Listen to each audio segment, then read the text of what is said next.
Un nouveau traité pour une Union européenne plus solide car plus disciplinée. C'est en substance le message qu'ont voulu faire passer Angela Merkel et Nicolas Sarkozy.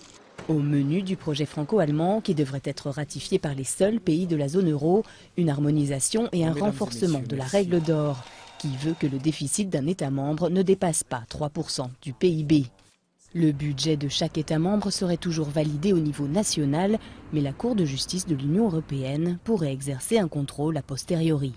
C'est la Cour européenne de justice qui pourra, si besoin en est, vérifier si la règle d'or de chaque pays est conforme avec le traité qui sera signé par les 17. Voilà l'accord que nous avons trouvé. Il me semble qu'il est parfaitement conforme aux institutions européennes, au respect de la souveraineté, au respect des prérogatives des parlements et à l'efficacité. Rien n'est dit en revanche sur les éventuels pouvoirs de contrôle de ces budgets qui pourraient être accordés à la Commission européenne. Le fonds de secours permanent de la zone euro entrerait en vigueur un an plus tôt que prévu en 2012. Le but, c'est d'éteindre l'incendie allumé par la crise de la dette et reconquérir la confiance des marchés.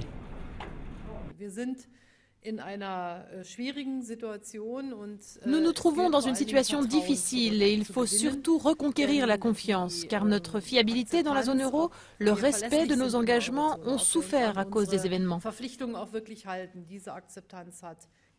Tant que la crise durera, la France et l'Allemagne prévoient de se réunir tous les mois avec les autres États membres de la zone euro. La question d'une sortie de l'euro n'est donc pas encore à l'ordre du jour.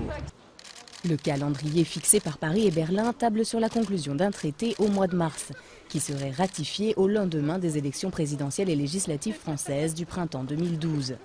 Il s'agit, selon le tandem franco-allemand, d'aller à marche forcée pour rétablir la confiance.